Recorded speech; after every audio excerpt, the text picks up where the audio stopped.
আসসালামু আলাইকুম ওয়া রাহমাতুল্লাহ।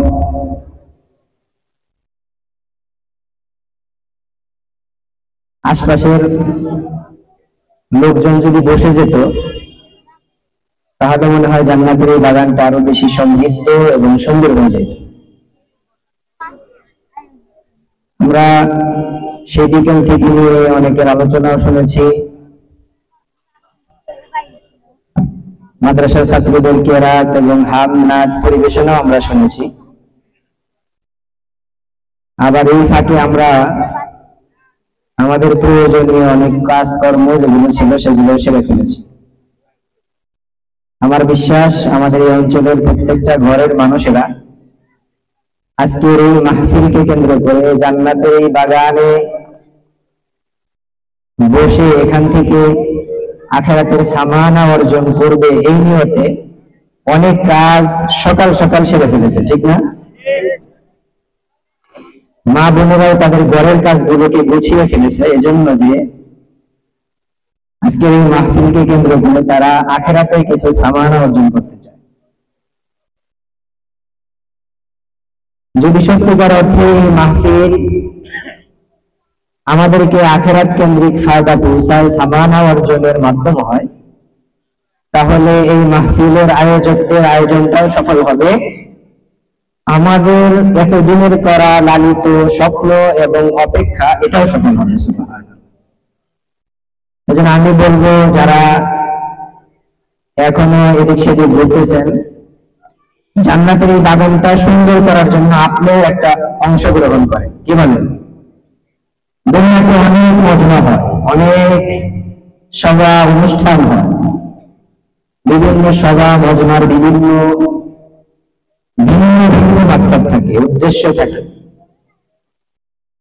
আমাদের এখানে আজকের যে মজমা, এই মজমার একটা ভিন্ন উদ্দেশ্য আছে, সেটা হচ্ছে রেজায়ে মওলা, আল্লাহকে সন্তুষ্ট করা। সুবহানাল্লাহ।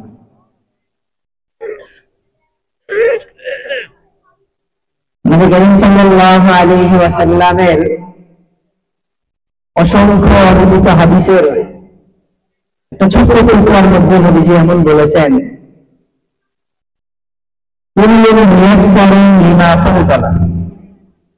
দুনিয়াতে তো অনেক মজমা হয়, অনেক অনুষ্ঠান হয়, অনেক আয়োজন হয়, আপনারা দূরে হাত দিয়ে বলেন সবগুলো আয়োজনে কি জান্নাতের আয়োজন হয়?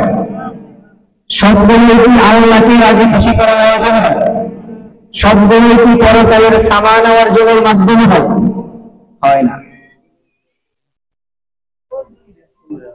যে মাহফিলগুলো, যে আয়োজনগুলো আল্লাহকে পাওয়ার উসিলা, পাওয়ার মাধ্যম, আখিরাতকে সুন্দর করার মাধ্যম, যে মাহফিলগুলো, অনুষ্ঠানগুলো জান্নাতের সামানা অর্জনের মাধ্যম, এই জায়গায় বসা সব ধরনের মানুষের ভাগ্যে জোটে না, ঠিক কিনা বলেন? তাদের ভাগ্যে জোটে। নবীজি বলেছেন, কুল্লুন মুয়াসসারুন লিমা খুলিকা লাহ। আল্লাহ যাকে জান্নাতের জন্য বানিয়েছেন, আল্লাহ যাকে পরকালে সফল করবেন, সফল মানুষ হিসাবে বানাইছেন, আল্লাহ রাব্বুল আলামিন সেই সকল সৌভাগ্যবান বান্দাদেরকে এরকম নেক মজমার মধ্যে বসার তৌফিক দান করেন। সুবহানাল্লাহ। আর জাহান্নামের জন্য তো একটা শ্রেণীকে বানানো হয়েছে, হয় নাই? মানুষ এবং জিনের বিশাল সংখ্যক মানুষ এবং জিন দিয়ে আল্লাহ জাহান্নামকে ভর্তি করবেন। সেই জায়গায় কোন মানুষ চলে যাবে? গুনাহের পরিবেশে, গুনাহের কর্মে, গুনাহের অনুষ্ঠানে যে লোকেরা যায়, যাদের জন্য সেইখানে যাওয়াটা আসান করে দেওয়া হয়েছে, গুনাহের কর্মটা সহজ করে দেওয়া হয়েছে, গুনাহের মজমায় বসে গুনাহের মানুষ খারাপ মানুষদের সাথে উঠা বসা করে, খারাপ কর্মের সাথে সম্পর্ক রাখে, এই ধরনের মানুষদেরকে দিয়ে আল্লাহ জাহান্নামকে পরিচালনা করে দেবেন। দেখেন, সেও কিন্তু সেখানে স্বাচ্ছন্দ্যে যায়।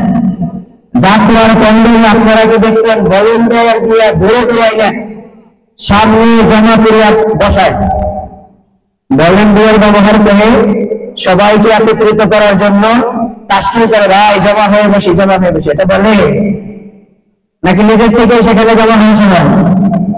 ওই গুণের পরিবেশের মধ্যে স্বাচ্ছন্দ্যে সানন্দে নিজের থেকে আগ্রহ করে সেখানে যায়, বাহবা দেয়, হাততালি দেয়, নাচে গায়, কবে কেন? আল্লাহ বানাইছে জাহান্নামের জন্য, জাহান্নামের কর্মকে সহজ করে দেওয়া হয়েছে। আল্লাহ ওই বাংলা মজমার মধ্যে এনেছেন দিনের কথা শোনার জন্য। নিঃসন্দেহে একটা ভালো লক্ষণ, ভালো মজমায় যেতে পারা, ভালো অনুষ্ঠানে অংশগ্রহণ করতে পারা, মসজিদে যেতে পারা, মাদ্রাসায় যেতে পারা, ভালো কর্মে নিজের অংশগ্রহণ থাকা, এটা অত্যন্ত সাহাবাত এবং সুবহানাল্লাহ। আল্লাহ জান্নাতের জন্য যাদেরকে বানিয়েছেন তাদেরকে দিয়ে গায়ে ধরে ধরে জান্নাতের কর্ম করা হয়েছে। এই জন্য আমরা মাহফিলে এসে খুশি হয়ে গেছে। যদি খুশি হয়ে থাকে তাহলে এই মাহফিলকে সুন্দর করার জন্য আমি না হয় আপনাদেরই সন্তান, আপনাদের বাড়ির সন্তান, আপনাদেরই ছেলে। আমার সামনে আপনারা অবিচলে থাকলে এত কিছু আসা যায় না, আমার সামনে অসুন্দর থাকলে এত কিছু আসা যায় না। আমার পরে যারা আসবেন তারা দাওয়াতুল মেহমান, তারা আমাদের অঞ্চলে মুসাফির হিসেবে আসছেন। তাদের একটা কথা, আমার ইহকাল এবং পরকালের নাজাতের জন্য হতে পারে একটা কথাই আমার পরকালের নাজাতের জন্য। এজন্য এই মাহফিলকে সুন্দর করা এটা আমার আপনার এলাকাবাসীর সকলের জন্য কর্তব্য। আপনারা আমার অঞ্চলের মানুষ, আমি আপনাদের সম্পর্কে ভালো জানি। একটা কথা জিজ্ঞাসা করি, আমাদের প্রত্যেকের বাড়িতে কম বেশি গাড়ি আছে না নাই? দুধ আছে না নাই? দুধের বাসুকটা যখন খুব ক্ষুধা নিয়ে আগ্রহ করে একেবারে ক্ষুধায় কাতর হয়ে মায়ের উনানের মধ্যে মুখ লাগিয়ে চুষণ দেয়, আল্লাহ রাব্বুল আলামিন এই ক্ষুধার্ত শিশুর ক্ষুধা নিবারণের জন্য কুদরতি ভাবে মায়ের উনানের মধ্যে পর্যাপ্ত পরিমাণ দুধের ব্যবস্থা করেছেন। আপনারা যাদের বয়স হয়েছে, অভিজ্ঞতা আছে, গরু কোরবানির সময় বা বিভিন্ন অবস্থানে গরু বেঁধে সময় থেকেছেন, গাই গরু, দুধানি গরু, যে গরুটা মানে জীবন দশায় তার বাচ্চাকে দুধ দেওয়ার সময় 2 কেজি 3 কেজি 5 কেজি পর্যন্ত দুধ দিত, যখন করার পর তার ওলানের মধ্যে 5 কেজি দুধ পাওয়া যায়? যায় পাওয়া? কেন পাওয়া যায় না? এই আগ্রহ করে চুষণ দেওয়া যে বাচ্চার রিজিকের জন্য আল্লাহ এই দুধের ফয়সালা করে, সেই বাচ্চার জন্য তো এখন তাকে দেওয়া হয় না। আপনার ভিতরে যতটুকু তলব থাকবে, আগ্রহ থাকবে, আপনার ভিতরে যতটুকু চাহিদা থাকবে দিন বুঝার এবং এখান থেকে আখিরাতের সামনে জোগাড় করার, এখানে যারা মেহমানরা কথা বলবেন, আল্লাহ রাব্বুল আলামিন ওই গাভীর মতো পর্যাপ্ত পরিমাণ সুন্দর সুন্দর কথা আমার আপনার নাজাতের জন্য যথেষ্ট হয় এবং কথা বের করে দিবেন। সুবহানাল্লাহ। এই জন্য আমরা পারবনা এই ব্যবস্থা সুন্দর করতে ইনশাআল্লাহ। আমি যুবকদেরকে কর জন্য অনুরোধ করতেছি, যারা এখনো রাস্তায় ঘুরতেছে, দোকান পাটের সামনে ঘুরতেছে, তোমরা চলে আসো।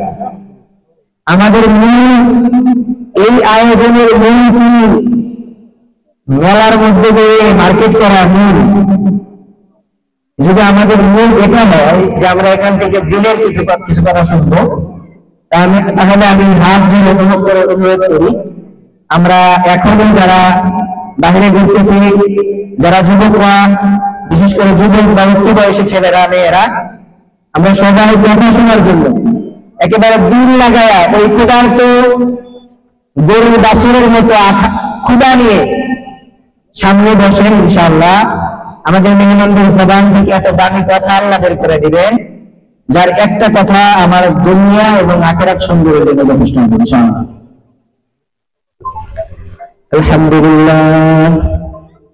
আলহামদুলিল্লাহ নাহমাদুহু ওয়া নাস্তাঈনুহু ওয়া নাস্তাগফিরুহু ওয়া নু'মিনু বিহি ওয়া নাতাওয়াক্কালু আলাইহি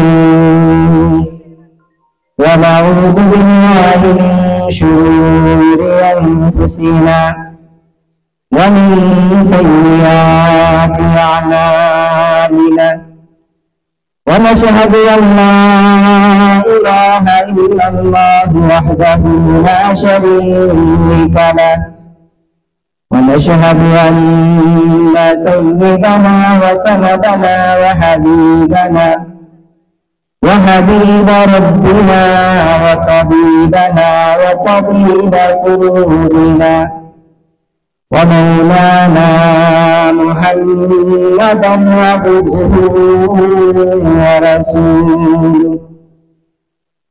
أرسله بالحق بشيرا ونذيرا وداعيا إلى الله بإذنه وسراجا منيرا أما بعد فقد قال الله سبحانه وتعالى تبت يدا أبي لهب وتب ما أغنى عنه ماله وما كسب سيصلى نارا ذات لهب وامرأته حمالة الحطب في جيدها حبل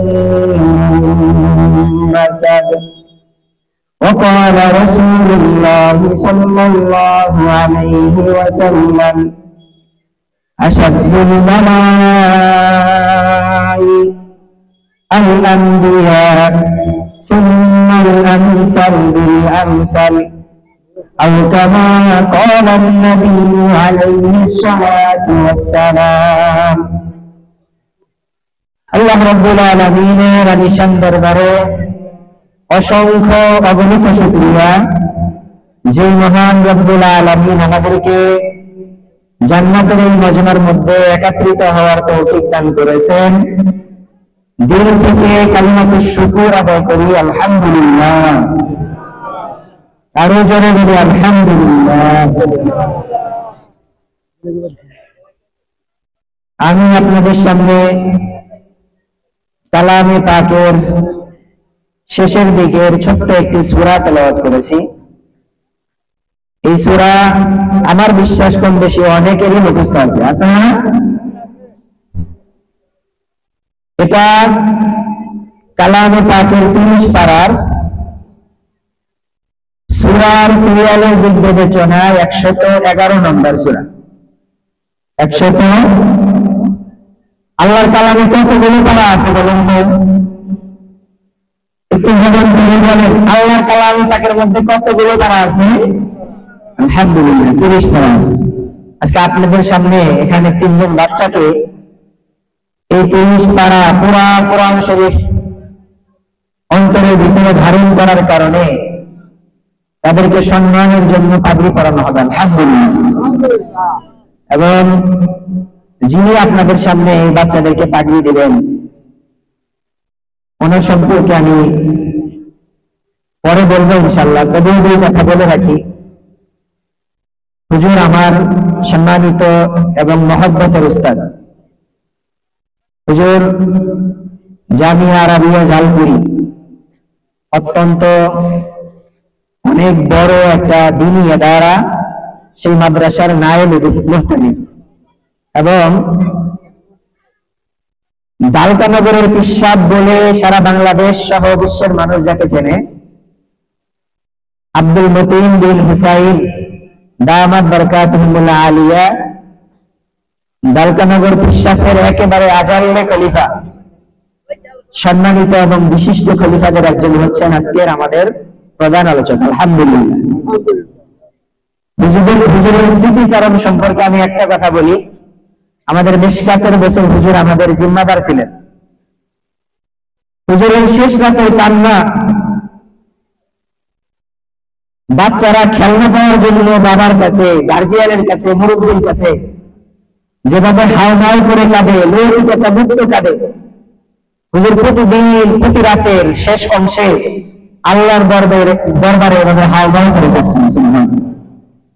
হুজুরের কান্নার কারণে আমাদের রোগের মধ্যে না শুধু আশপাশের সকল ছাত্ররা না ডাকতেই তাহাজ্জুদের জন্য উঠে যেতেন। সুবহানাল্লাহ। এরকম আল্লাহ ওয়ালা একজন বুজুর্গ আল্লাহ তাআলা তৌফিক দিয়েছেন আমাদের অঞ্চলে এই মাটি পাড়ানোর জন্য, এই মাটির মানুষের জন্য। সৌভাগ্য, কি বলেন? সৌভাগ্য না? ইনশাআল্লাহ আপনারা ধৈর্য সহকারে হুজুরের আলোচনা শুনবেন। তাহলে আল্লাহর কালামের মধ্যে মোট কতগুলো সূরা আছে? আল্লাহর কালামে মোট কতগুলো সূরা আছে? 114টা। এই 114 সূরার 111 নম্বর সূরা আমি আপনাদের সামনে তেলাওয়াত করেছি। এই সূরাটার নাম সূরা লাহাব। আরেকবার মনে আছে এই সূরাটার নাম সূরা নাসাব। সূরা লাহাব কেন? এই সূরার সর্বমোট 5টি আয়াতের মধ্যে প্রথম আয়াতেই লাহাব শব্দের উল্লেখ আছে। কি শব্দের উল্লেখ আছে? তাব্বাত ইয়াদা আবি লাহাব। আসলে লাহাব, এজন্য এই সূরাটার নাম লাহাব। আরেকবার মনে হয় এই সূরাটার নাম নাসাব। কেন? এই সূরার শেষ আয়াতের মধ্যে ফি জিদিহা হাবলুন নাসাব আছে না নাই? আছে। আল্লাহর কালামের প্রত্যেকটা সূরার নামকরণের একটা কারণ থাকে। সূরা ফিলের মধ্যে হাতির আলোচনা আছে, ফিলের আলোচনা আছে।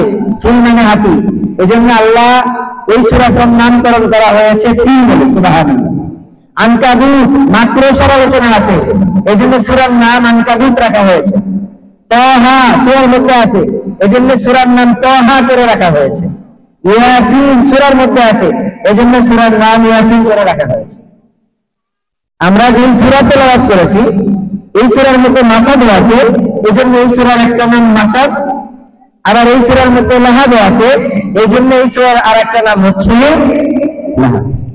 বুঝছেন?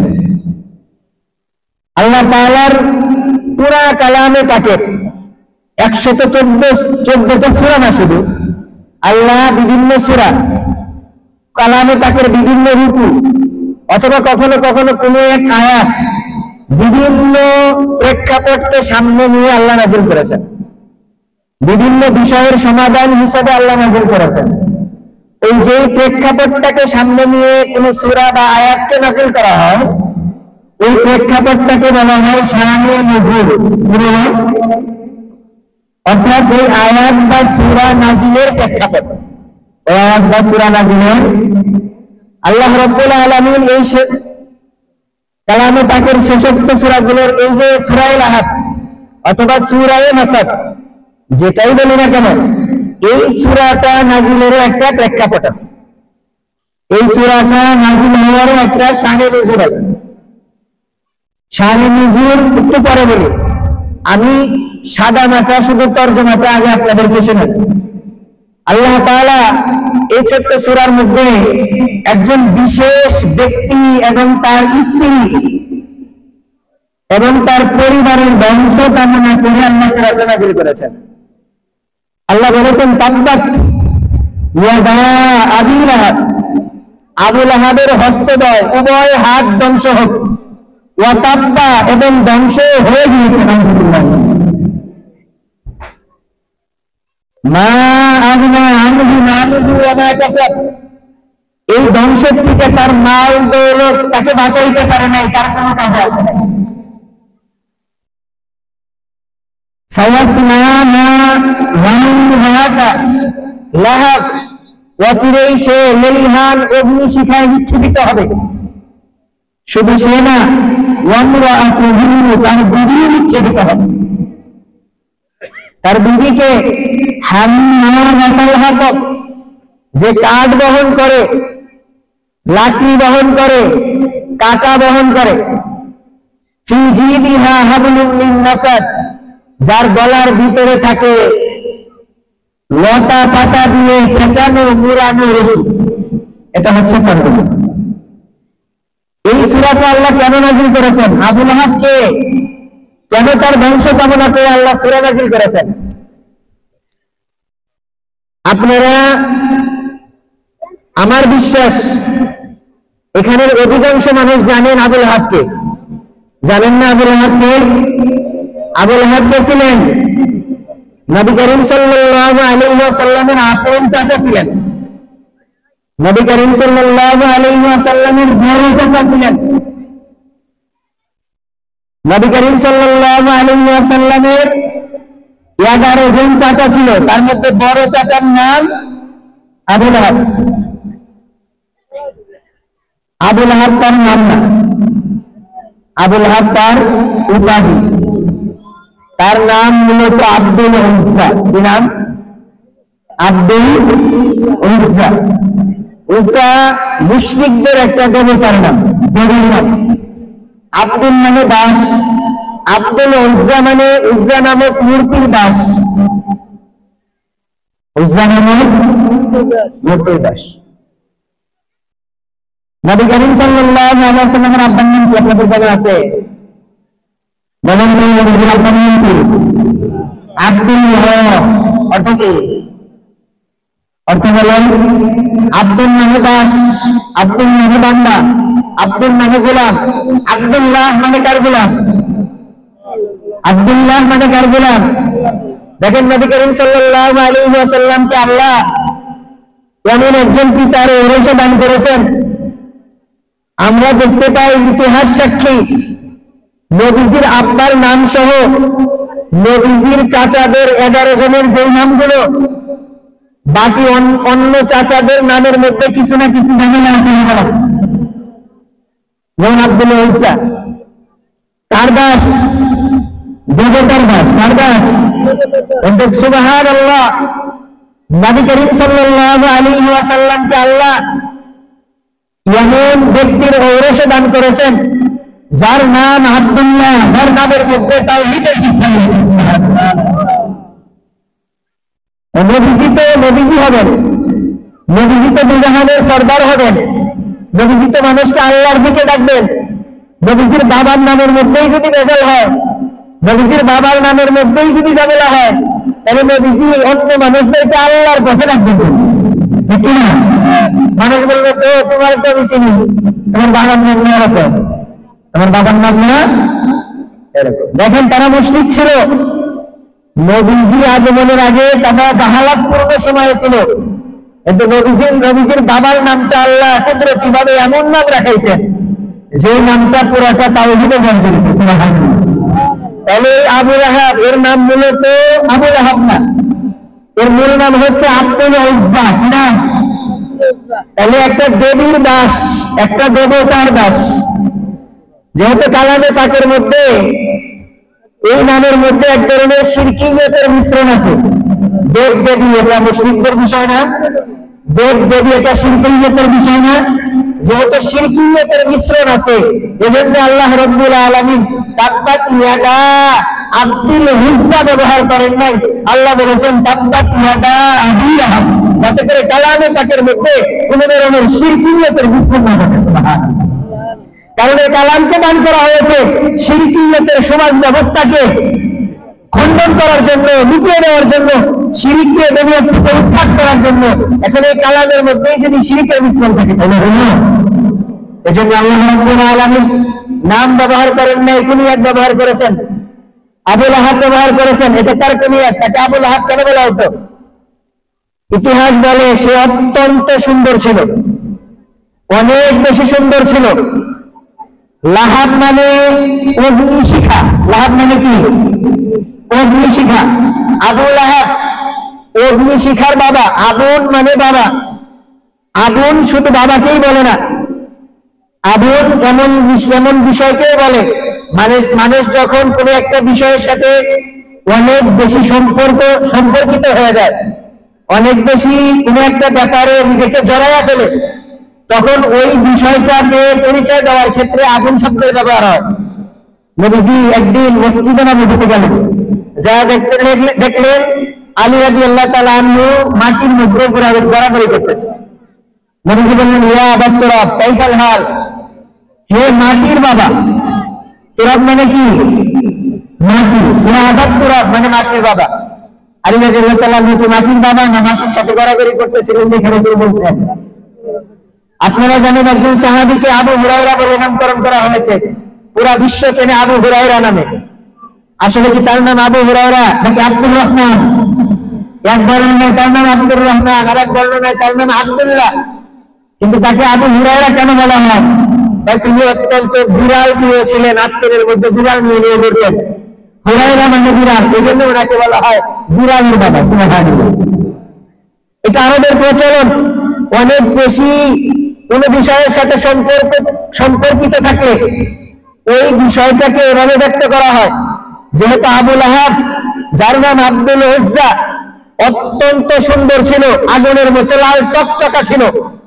আমরা বলি না লোকটা একেবারে আগুনের গোলার মতো লাল টকটকে, এরকম লাল টকটকে ছিল। এই জন্য তাকে বলা হয়তো আবু লাহাব, আগুনের পিতা।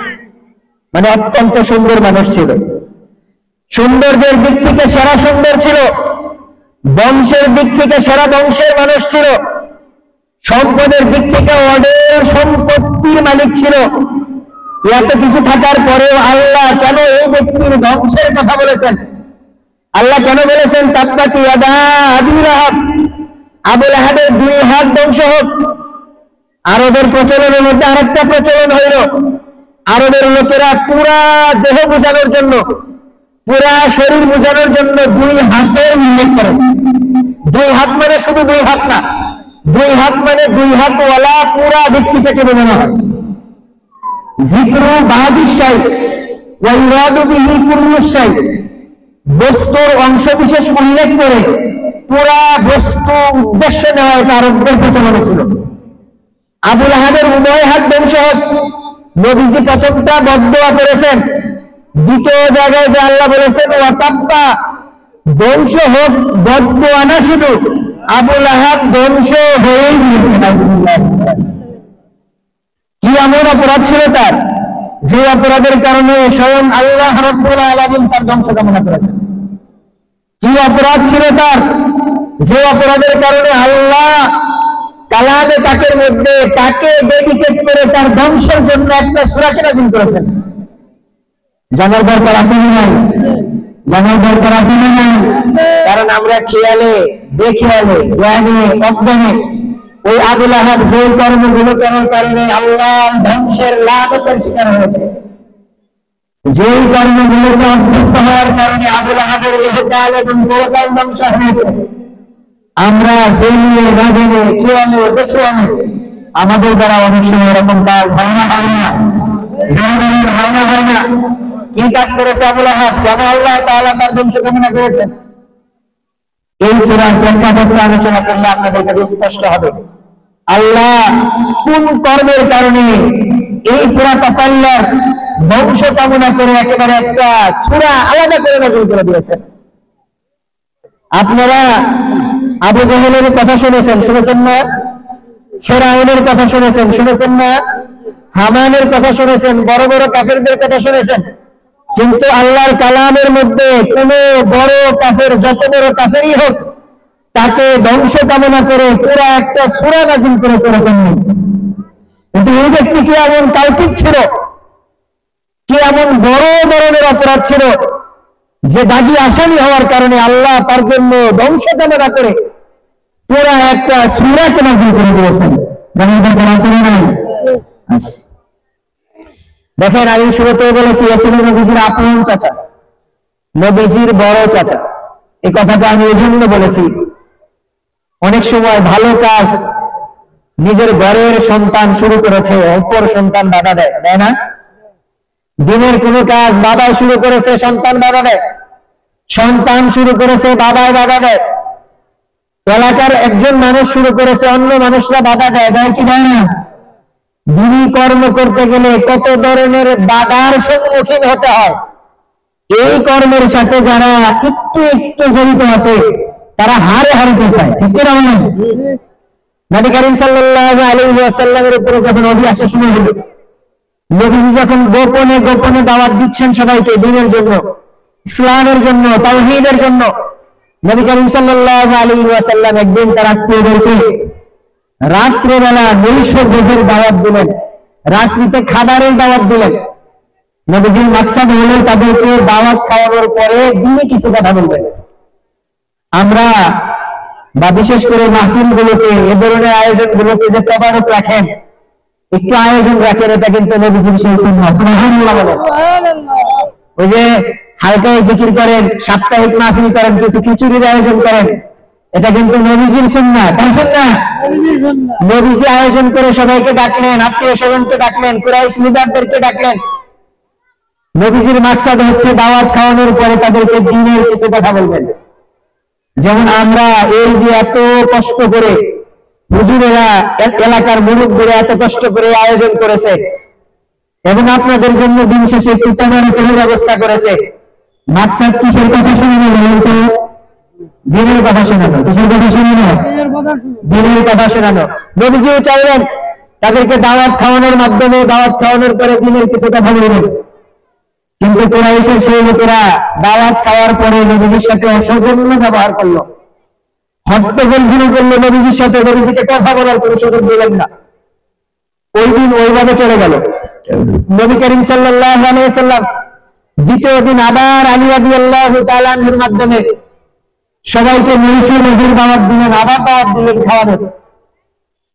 নবীজির দাওয়াত খাওয়ার পর, দাওয়াত গ্রহণের পর আরবের সম্ভ্রান্ত লোকেরা চিন্তা করলো, মুহাম্মদ আমাদেরকে পর পর দুইবার দেখেছে, নিশ্চয়ই মুহাম্মদের কোনো উদ্দেশ্য আছে, আমরা তাকে আজকে বলার সুযোগ দেব। তাহলে আপনারা আমাদেরকে বলার সুযোগ দেবেন তো ইনশাআল্লাহ? শুনবেন তো আমাদের কথাগুলো? ধৈর্য সহকারে শুনেন, ইনশাআল্লাহ লাভ হবে। নবী করিম সাল্লাল্লাহু আলাইহি ওয়াসাল্লাম মেহমানদারির পরে তাদেরকে দ্বীনের সংক্ষেপে পরিচয় দিলেন। দেখেন, যখন মানুষ কোনো ভালো কাজের উদ্যোগ নেয়, দ্বীনে কোনো কাজের উদ্যোগ নেয়, মসজিদ মাদ্রাসা করার উদ্যোগ নেয়, মাহফিল করার উদ্যোগ নেয়, এই কাজে তার খুব বেশি সহযোগিতা তার পরিবারের লোকেরা করুক, এটা প্রত্যেক ব্যক্তির মানসিক চাহিদা থাকে, ঠিক না বলেন? নবীজি খুব আগ্রহ নিয়ে তাদেরকে দাওয়াতের কথাগুলো শোনাইলেন। নবীজির ভিতরে চাহিদা, আমার উপস্থিত সবাই আমার আত্মীয় স্বজন, সবাই আমার বংশের লোক, সবাই আমার রক্তের লোক, এরা আমার দিনকে, আমার দাওয়াতকে, আমার ইসলামের কথাগুলোকে কবুল করবে। কিন্তু সর্বপ্রথম কোন ব্যক্তি বিরোধিতা করেছে জানেন? জানেন আপনারা কোন ব্যক্তি সর্বপ্রথম বিরোধিতা করেছে? এই ব্যক্তি, সেই ব্যক্তির বংশ কামনা করে আল্লাহ একটা আলাদা সূরা নাযিল করেছেন। আবুল আহাব। আবুল আহাব দাঁড়িয়ে গেছে, মুহাম্মদ বাতিজা বলো, তোমার দিনের মধ্যে আমার অবস্থান আর এই যে কর্মচারী তার অবস্থান কেমন? নবীজি বলেছেন, ইসলামের মধ্যে ধনী আর গরিব, মালিক আর শ্রমিকের মধ্যে কোনো বিভাজন নেই। আছে কিভাবে? আছে। নামাজের কাতারের মধ্যে যে দাস গরিব মানুষ ইমাম সাহেব বরাবর সামনের কাতারে গিয়ে বসছে, আপনি চেয়ারম্যান সাহেব এসে উঠাই দিতে পারবেন? ইসলামের স্বীকৃতি আপনাকে দেয়। আপনি যত বড় মানুষ হন না কেন, আপনি যত বড় মুফতি মাওলানা মুহাদ্দিস হন না কেন, আপনি দুনিয়ার দিক বিবেচনায় যত বড় পদাধারী ব্যক্তি হন না কেন, ওই সামনে থাকা গরিব মানুষটাকে উঠানোর অনুমতি ইসলাম দেয় না। ইসলাম দেয় না। নবীজি যখন বললেন ইসলামের মধ্যে ধনী গরিবের সমান অবস্থান, যেই ব্যক্তি যত বেশি মুত্তাকি আল্লাহর কাছে সে তত বেশি দামি। সুবহানাল্লাহ। সে দরিদ্র হোক, সে ভাঙ্গা চালার নিচে বসবাস করুক, সে দিন খাক, সে না খাওয়া থাক, সে যদি ক্ষুধাবির হয়, আল্লাহ ওয়ালা হয়, সে নিচে বসে থাকলে এতে কিছু যায় আসে না, সে ছেঁড়া কাপড়ে থাকলে এতে কিছু যায় আসে না, সে জোড়া তালি দেওয়া কাপড় ব্যবহার করলে এতে কিছু যায় আসে না। আল্লাহ রাব্বুল আলামিনের কাছে তার তাকওয়ার কারণে সে সবচেয়ে বেশি হতে পারে। সুবহানাল্লাহ। এই ব্যক্তি বললো, তাব্বান লিহাদা দ্বীন, এটা কোন ধর্ম হইলো, এই ধর্মের ধ্বংস হোক, আমি আর আমার শ্রমিক এক কাতারে থাকবো, এটা কেমন কথা? আপনি বোঝার চেষ্টা করেন, নবীজির ভিতরে তামান্না ছিল আমার এই কাজের সহযোগিতা করুক আমার চাচারা, ঠিক কি না? আমার এই ভালো কাজের সাপোর্ট দিক আমার আত্মীয় স্বজন। ঠিক এই আত্মীয় যখন প্রথম মিটিং এর মধ্যে, ঘরোয়া মিটিং এর মধ্যে বিরোধিতা করেছে, নবী করিম সাল্লাল্লাহু আলাইহি ওয়াসাল্লামের কাছে কি বিষয়টা ভালো লেগেছে? কি বলেন আপনারা, ভালো লেগেছে? আমাদের অনেক কাজের সূচনাতে, শুরুতে ছোট করে আয়োজন হয়, ঘরোয়া বৈঠক হয়, ঘরোয়া মিটিং হয়, দিনী কর্ম করবে, মাহফিল করবে, কোন একটা দিনী অনুষ্ঠান করবে। সাবধান, সেখানে আপনার দ্বারা যেন বিরোধিতা শুরু না হয়। কেন বলতেছি জানেন? ওই ছোট ঘরোয়া পরিবেশে বিরোধিতা করা দিয়ে যার অভ্যাস হয়ে যায়, ওইখান থেকে যার বিরোধিতা করার মানে এক ধরনের স্বভাব তৈরি হয়ে যায়, আস্তে আস্তে বড় মজমা প্রকাশ্য মজমার মধ্যে যায় সে বিরোধিতা করে। এই ব্যক্তি যে ব্যক্তির ঘটনা বলতেছে শুনেন, নবী করিম সাল্লাল্লাহু আলাইহি সাল্লামকে আল্লাহ এরপরে বললেন তুমি প্রকাশ্যে দাওয়াত দাও। 3 বছর নবীজি গোপনে দাওয়াত দিয়েছেন। প্রকাশ্যে দাওয়াত দেওয়ার পরে নবীজি যখন সাফা পাহাড়ের মধ্যে আরোহণ করে ইয়া সাবাহ বলে সবাইকে ডাকছেন, আমাদের দেশে খুব বেশি জরুরি কোনো আলান ঘোষণা দেওয়ার দরকার হলে আমরা মসজিদের মাইকে ঘোষণা দিই কি দিই না, এলাকার মধ্যে ডাকাত আসছে সবাই সাবধান হয়ে যান, এরকম সমস্যা সবাই সাবধান হয়ে যান। আমাদের এই চকের মধ্যে পুরা চক বিষ দেওয়া হয়েছে, কেউ গরু বছর ছাগল ছাড়বেন না, বলি না বলি না। আরবের প্রচলন ছিল যদি গুরুত্বপূর্ণ কোনো খবর আসতো, খবর দেওয়ার থাকতো, তারা পাহাড়ের উপরে উঠে কাপড় দিয়ে অথবা কোনো পতাকা দিয়ে মানুষকে ইশারা করতেন। নবীজি সাফা পাহাড়ে উঠলেন, উঠে ইশারা করলেন, লোকেরা বলা বলি করলো কে ডাকে সাবাহ বলে, বলা হইল মুহাম্মদ ইবনে আব্দুল্লাহ। কে ডাকে? মুহাম্মদ ইবনে আব্দুল্লাহ। তারা বললো এই লোক তো কোনোদিন মিথ্যা বলে নাই, ধোঁকা প্রতারণা করে নাই, নিঃসন্দেহে সে যেটা বলবে সেটা শোনা দরকার। ইতিহাস সাক্ষী অনেকে সেখানে উপস্থিত হয়েছে যারা কোনো মাযুরাতের কারণে যেতে পারে নাই, প্রতিনিধি সেখানে পাঠিয়েছে। সুবহানাল্লাহ। এই বড় মজমার মধ্যে নবীজি দাওয়াত দেওয়ার পরে আপনারা এগুলো সবই জানেন, আমি খুব সংক্ষেপে আলোচনা যেতে চাইতেছি। নবীজি বললেন পাহাড়ের, আমি যদি বলি পাহাড়ের পিছনে দুশমনরা উঠ পেতে আছে তোমাদেরকে হামলা করার জন্য, তোমরা কি বিশ্বাস করবে? লোকেরা এক বাক্যে বললো অবশ্যই বিশ্বাস করবো, কেন করবো না। এই বিগত জিন্দিগিতে কোনোদিন তোমাকে মিথ্যা বলতে শুনি নাই, ধোঁকা প্রতারণা করতে দেখে নাই, কোনোদিন তুমি তোমার জবান দিয়ে মিথ্যা বলো নাই। তুমি যদি বলো যে পাহাড়ের পাশে দুশমন আছে, নিঃসন্দেহে আমরা বিশ্বাস করবো। নবী করিম সাল্লাল্লাহু আলাইহি ওয়াসাল্লাম তখন বললেন আমি তোমাদেরকে এমন আযাবের ভয় দেখাচ্ছি, তোমরা যদি ঈমান না এনে আল্লাহকে না মেনে মৃত্যুবরণ করো তাহলে আল্লাহ রাব্বুল আলামিন তোমাদের জন্য মর্মন্তুদ শাস্তি রেখেছেন। এই কথা শোনার পরে দেখেন, আগেরটা ছিল ঘরোয়া মজমা, সেখানে বিরোধিতা করেছিল কি? আবু লাহাব। এটা ছিল বড় ধরনের মজমা, যেখানে সব গোষ্ঠীর লোকেরা উপস্থিত। এই জায়গাটার মধ্যে সর্বপ্রথম যে ব্যক্তি বিরোধিতা করেছে, শুধু বিরোধিতা করে নাই, হাত উঁচিয়ে বিরোধিতা করেছিল। এক বর্ণনা আছে পাথর নিয়ে নবীজিকে পাথর মারতে উদ্যত হয়েছিল। সে বলেছিল তাব্বাল্লাকা ইয়া মুহাম্মদ আলী হাদা জামাআতানা, মুহাম্মদ তোমার ধ্বংস হোক, এই ফালতু কারণে তুমি আমাদেরকে একত্রিত করেছো। এই যে তার আচরণ, এই আচরণটাকে আল্লাহ রাব্বুল আলামিন বরদাস্ত করতে পারেন নাই। তার প্রিয় রাসূলকে এইভাবে ভরপুর মজমার মধ্যে অপমান করা আল্লাহ রাব্বুল আলামিন সহ্য করতে পারেন নাই। আল্লাহ সাথে সাথে সূরা নাযিল করে দিয়েছেন, ও ওইখানে দাঁড়ায় নবীজির বংশ কামনা করেছে, আর মহান রব সাথে সাথে ওর বংশের কথা বলে পুরা একটা সূরা নাযিল করে দিয়েছেন। আল্লাহ বলেছেন তাব্বাত ইয়াদা আবি লাহাব, আবু লাহাবের হৃদয়ে হাত ধ্বংস হোক, ওয়া তাব্বা, এবং ধ্বংস হয়ে গিয়েছে। তারিকাল মুহারিবি রাদিয়াল্লাহু তাআলা আনহু নবী বলেন, বর্ণনা করেন একজন রাবী, আমি তখন ছোট ছিলাম, বালক ছিলাম।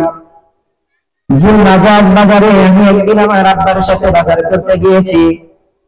সেই বাজারে বাজার করতে যাওয়ার পরে আমি দেখলাম একজন উচ্চ বয়সী জোয়ান নওজোয়ান একজন সুন্দর মানুষ দেখে দেখে মানুষদেরকে বলছে, ইয়া আইয়ুহান নাস কুলু লা ইলাহা ইল্লাল্লাহ তুফলিহুন, হে লোক সকল তোমরা পড়ো লা ইলাহা ইল্লাল্লাহ, তোমরা সফলকাম হয়ে যাবে। আমি দেখলাম তার পিছনে আর একজন ব্যক্তি এই ব্যক্তিকে ফলো করতেছে এবং পিছন থেকে পাথর নিয়ে তাকে আঘাত করতেছে। পাথরের আঘাতের কারণে ওই আগে লা ইলাহা ইল্লাল্লাহর দাওয়াত দেওয়ানা ব্যক্তির কদম মোবারক থেকে রক্ত ঝরে ঝরে পুরা শরীরটা রক্তাক্ত হয়ে যাচ্ছে। আমি আমার বাবাকে জিজ্ঞাসা করলাম, আব্বা জানি এই দুই লোককে? তখন আমার বাবা বলল, ওই লোক যে লোক দাওয়াত দিচ্ছে বলে লা ইলাহা ইল্লাল্লাহ তুফলিহুন। হে লোক সকল, হে মানুষেরা, তোমরা বলো লা ইলাহা ইল্লাল্লাহ, সফলকাম হয়ে যাবে। এই লোকটা নিজেকে নবী দাবি করে, হচ্ছে মুহাম্মদ ইবনে আব্দুল্লাহ। আর এই ব্যক্তির পিছনে যে ব্যক্তি তাকে পাথর আঘাত করতেছে, রক্তাক্ত করতেছে, এ হচ্ছে তার চাচা, যার নাম হচ্ছে আবু লাহাব। নাউজুবিল্লাহি মিন যালিক। নবীজি যত জায়গায় দাওয়াতের বাড়ি নিয়ে যেতেন, এই কাল্পিক পিছনে পিছনে নবীজিকে যায় আক্রমণ করতেন, রক্তাক্ত করতেন। নাউজুবিল্লাহি মিন যালিক। নবীজিকে এমন কোন জায়গা নাই, এমন কোন ক্ষেত্র নাই যেই ক্ষেত্রটাতে সে নবীজিকে কষ্ট দিতে ছেড়ে দিয়েছে। নবী করিম সাল্লাল্লাহু আলাইহি সাল্লামের সন্তান কাসেম যেই দিন ইন্তেকাল করে, আপনারা জানেন নবীজির কোন ছেলে সন্তান জীবিত ছিলেন না। নবীজির কোন ছেলে সন্তান বেশি দিন হায়াত পান নাই, জানেন না আপনারা? নবীজির সন্তান কাসেমই একমাত্র সন্তান, যেই সন্তান ঘোড়ায় চড়ার বয়সে উপনীত হয়েছিল, এতটুকু হায়াত পাইছিল যে ঘোড়ায় চড়তে পারে। এই কাসেমের যেই দিন ইন্তেকাল হয়, কাসেম যেই দিন মারা যায়, এই ব্যক্তি, এই আবু লাহাব, এই কুলাঙ্গার, দেখেন মুহাম্মদুর রাসূলুল্লাহ সাল্লাল্লাহু আলাইহি ওয়াসাল্লাম তার আপন বাতিজার ঘরের সন্তান মারা গেছে, চাচায় দেখিত হওয়ার কথা, কি বলবেন? দেখিত হওয়ার কথা না, কষ্ট পাওয়ার কথা না। এই ব্যক্তি ঢোল দিতে বের হয়ে গেছে যে মুহাম্মদ তো নির্বংশ হয়ে গেছে। নাউজুবিল্লাহ। এই সেই ব্যক্তি, যেই ব্যক্তি নবীজির নির্বংশের প্রচারণা শুরু করেছে নবীজির সন্তান ইন্তেকাল করার পরে। নাউজুবিল্লাহ। এতভাবে কষ্ট দেওয়ার পর, এতভাবে নবীজির উপর অত্যাচার করার পর আল্লাহ রাব্বুল আলামিন তার ধ্বংস কামনা করে সূরা নাযিল করে দিয়েছেন। আল্লাহ বলেছেন, তাব্বাত ইয়াদা আবি লাহাবি ওয়া তাব। আবু লাহাবের উপর হাত ধ্বংস হয়ে, আবু লাহাবের উপর হাত ধ্বংস হয়ে গিয়েছে। মা আগনা আনহু মালুহু ওয়া মা কাসাব। এবং এই ধ্বংসের হাত থেকে তার মাল দৌলত, সন্তান সম্পত্তি, কোনো কিছুই তাকে এই ধ্বংসের হাত থেকে বাঁচাইতে পারে না। এখন আল্লাহ যদি কারো ব্যাপারে ধ্বংসের ফয়সালা করে, আল্লাহ যদি কারো ব্যাপারে সিদ্ধান্ত নেন তাকে ধ্বংস করে দিবেন, তাহলে তাকে বাঁচাইতে পারে দুনিয়াতে এমন কোন শক্তি নাই, তাকে বাঁচাইতে পারে দুনিয়াতে এমন কোন অর্থ নাই। ঠিক কিনা বলেন? এজন্য আল্লাহর দ্বীনের কাজের বিরোধিতা, দ্বীনি প্রতিষ্ঠানের বিরোধিতা, দ্বীনি কর্মের বিরোধিতা করতে সাবধান হয়ে যান। যদি কেউ দ্বীনের কোন কাজের বিরোধিতা করে, তাহলে তার ধ্বংসের ব্যাপারটা আল্লাহ বলে দিয়েছেন। সে যে ধ্বংস হবে এটা কে বলেছেন? আল্লাহ বলেছেন। আর আল্লাহ যখন কারো ব্যাপারে ধ্বংসের সিদ্ধান্ত নিয়ে নেন, মা আগনা আনহু মালুহু ওয়া মা কাসাব। আমাদের মধ্যে অনেক সময় ধরনের ধারণা তৈরি হয়, খেয়াল তৈরি হয়, আমার তো অঢেল সম্পত্তি আছে, আমার তো গাড়ি বাড়ি আছে, আমার তো অনেক সম্পত্তি আছে, অনেক জমি জমা আছে, আমার কোনো অসুবিধা নাই, আল্লাহ যদি আমাকে ধরেন আমি সম্পদ দিয়ে আল্লাহর হাত থেকে বেঁচে যাব। এরকম একটা ধারণা আসতে চায় আর কি, যে আমার তো অঢেল সম্পত্তি, আমাকে আবার কার কাছে বন্যা দিতে হবে। ওই মসজিদের 2 টাকার মৌলবীর কথা কি আমার শোনার দরকার আছে নাকি? ঠিক কিনা বলেন? এরকম মনে হয় অনেক সময়। হ্যাঁ, অঢেল সম্পত্তি থাকার পরে আল্লাহ বলেছেন তার সম্পত্তি তার কোনো কাজে আসে নাই। দেখেন ইতিহাস বলে এই পুরা পরিবারটা, আবু লাহাবের স্ত্রী, আবু লাহাবের সন্তান, সবগুলোই এমন ভাবে আল্লাহ ধ্বংস করেছেন। আল্লাহ তাআলা সিদ্ধান্ত নিয়েছেন তাদের ধ্বংসের, ফলে তারা এমন ভাবে ধ্বংস হয়েছে যে পৃথিবীর ইতিহাসে এমন কোন পরিবার নাই এত হতভাগা যে পুরা পরিবার ধ্বংস হয়ে গেছে। আপনারা জানেন এই লোক আবু লাহাব নবী করিম সাল্লাল্লাহু আলাইহি ওয়াসাল্লামের শুধু চাচা ছিলেন না, প্রতিবেশী ছিলেন। অনেকভাবে নবীজিকে কষ্ট দিয়েছেন। নবী করিম সাল্লাল্লাহু আলাইহি ওয়াসাল্লাম দাওয়াত শুরুর আগে থেকেই নবীজির সাথে আত্মীয়তার সম্পর্ক ছিল। একে তো নবীজির সাথে চাচা ভাতিজার সম্পর্ক, দ্বিতীয়ত নবীজির 2 কন্যা, আবু লাহাবের 2 সন্তানের স্ত্রী ছিল। কয় কন্যা? নবীজির বিরোধিতা করতে যাওয়া, নবীজিকে কষ্ট দিতে যাওয়া, নবীজি যখন দাওয়াত দিতে শুরু করেছে সে তার 2 সন্তানকে দিয়ে নবীজির কন্যাদেরকে তালাক পর্যন্ত দিয়েছে। নাউজুবিল্লাহ। আপনারা বলেন, যাদের সন্তান হয়েছে, যাদের সন্তান বিবাহ সাথে দিয়েছেন, আরো ভালো বলতে পারবেন যাদের কোন সন্তান তালাক প্রাপ্ত হয়ে ঘরে ফিরে এসেছে, এটা একজন বাবার জন্য, গার্জিয়ান জন্য কত কষ্টের না?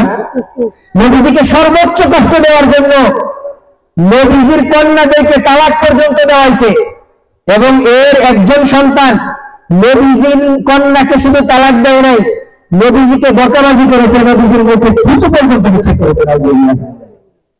নবীজি কষ্ট পেয়ে বদদুয়া দিয়েছিলেন, আল্লাহুম্মা সাল্লিত আলাইহি কালবান মিন কিলাবিক, আল্লাহ আমাকে যেই পরিমাণ কষ্ট ও দিয়েছে, তুমি তোমার কুকুরগুলোর মধ্যে থেকে একটা কুকুর ওর উপরে নিয়ে দাও। ইতিহাস সাক্ষী, আবু লাহাবরা, আবু জেহেলরা নবীজির কালেমার কথা, দ্বীনের কথা না শুনলেও নবীজি যেটা বলে এটা যে সত্য, এটা মনে প্রাণে তারা বিশ্বাস করতো। কি করতো না? যখন নবীজি বদদুয়া করছে, আল্লাহ তোমার কুকুরগুলো একটা কুকুরকে তুমি ওর বিরুদ্ধে নিয়ে দাও, এই আবু লাহাব তার সন্তানকে কোনো জায়গায় পাঠাইতো না, কারণ তার ভিতরে বদ্ধমূল ধারণা হয়ে গেছিল যে কোনো মুহূর্তে আমার এই সন্তানকে আল্লাহর কোনো কুকুর এসে খেয়ে ফেলবে।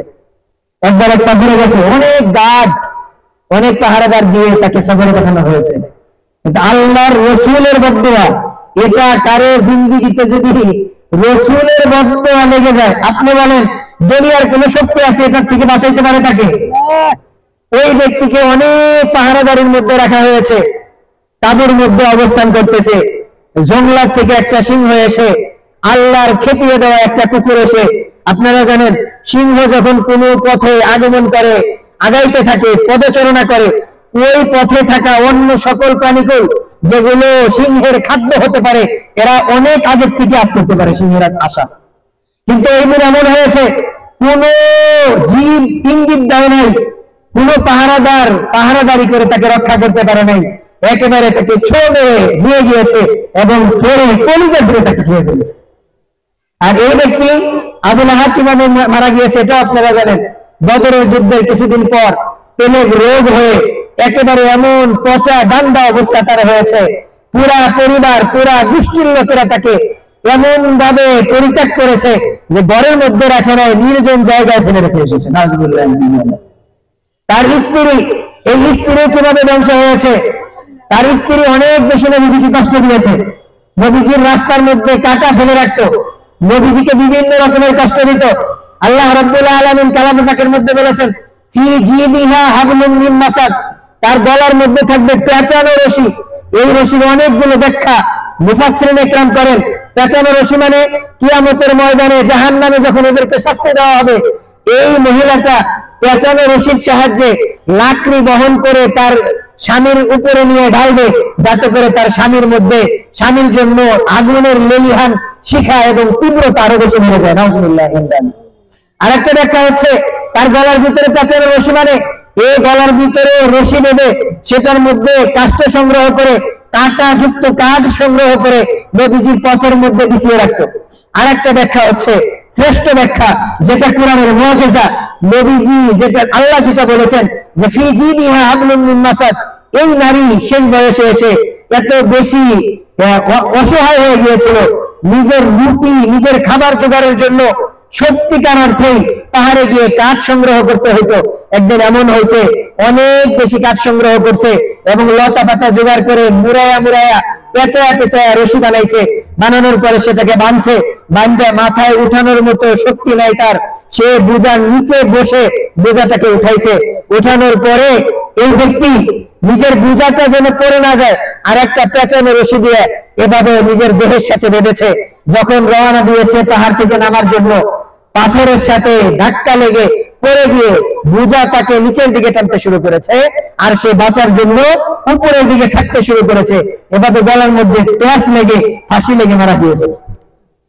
আল্লাহ বলেছেন ফি জিবিহা হাবলুম মিন মাসাদ, আল্লাহ বলেছেন তার গলার মধ্যে থাকবে পেঁচানো রশি। কালামে পাকের মুজিজা হচ্ছে এটা, আল্লাহ বলেছেন গলায় থাকবে পেঁচানো রশি। সত্যিকার অর্থে শেষ বয়সে এই নারী পেঁচানো রশিতে ফাঁস নিয়ে মারা গেছে। নাউজুবিল্লাহ। এই পুরা পরিবার ধ্বংস কেন হয়েছে? দিনের বিরোধিতা করার জন্য। এই পুরা পরিবার ধ্বংস কেন হয়েছে? রাসূলের বিরোধিতা করার কারণে। এই পুরা পরিবার ধ্বংস কেন হয়েছে? আল্লাহর কাজের বিরোধিতা করার কারণে। আজও দ্বীনের কাজের যারা বিরোধিতা করে, ইসলামের পথে যারা কাটা হয়ে দাঁড়ায়, দ্বীনি প্রতিষ্ঠান, দ্বীনি অনুষ্ঠান, মসজিদ মাদ্রাসা, দ্বীনি কর্মের যারা বিরোধিতা করে, খোদার কসম আল্লাহর কালাম তখনও সত্য হয়েছে, আল্লাহর কালাম এখনো সত্য হবে। আপনারা দেখেছেন যারা বিচারকের আসনে বসে আল্লামাদেরকে, আল্লাহওয়ালাদেরকে, আলেমদেরকে ফাঁসির রায় লিখেছে, আজকে তারা কাঠগড়ায় দাঁড়িয়েছে না? বলেন এই খেলা কে খেলেছেন? আল্লাহ খেলেছেন। এজন্য দ্বীনের বিরোধিতা করা, দ্বীনি প্রতিষ্ঠানের বিরোধিতা করা, আল্লাহ ওয়ালাদের বিরোধিতা করা, মসজিদ মাদ্রাসার বিরোধিতা করা, এটা করলে যে নগদ আল্লাহ তার জন্য ধ্বংসের ফয়সালা করে, আমাদের বাংলাদেশের অল্প কয়েকদিনের পরিবর্তনের সাক্ষী। সাক্ষী কিনা বলেন? যারা ওই কলম দিয়ে আল্লামাদের ফাঁসির রায় শুনাইছে, আজকে তারা কাঠগড়ায় দাঁড়াইছে, দেখছেন না? দেখছেন? যারা আয়না ঘরে নিয়ে শাস্তি দিচ্ছে, আজকে তারা আয়না ঘরে যাওয়ার উপযুক্ত হয়েছে না? এগুলো কে খেলেন? এজন্য আল্লাহ রাব্বুল আলামিন আমাদেরকে সাবধান, সচেতন হওয়ার তৌফিক দান করেন। কোন অবস্থাতে আমার কোনো কথা, আমার কোনো পরামর্শ, সেটা ঘরোয়া বৈঠকে হোক, সেটা প্রকাশ্য বৈঠকে হোক, সেটা অন্য কোনো মজমার মধ্যে হোক, দ্বীনি কর্মের যেন বিরোধী না হয়। পারবো না ইনশাআল্লাহ? আমরা সর্বাত্মক দ্বীনি কর্মের সহযোগিতা করব, নিজের অবস্থান থেকে, অর্থ দিয়ে, স্বার্থ দিয়ে, শ্রম দিয়ে, মেধা দিয়ে, বুদ্ধি দিয়ে। তাহলে ইনশাআল্লাহ আমাদের ইহকাল এবং পরকাল, দুনিয়া এবং আখিরাত সুন্দর হবে। আল্লাহ রাব্বুল আলামিন আমাদেরকে বুঝার তৌফিক দান করেন। ওয়া আখিরু দাওয়ানা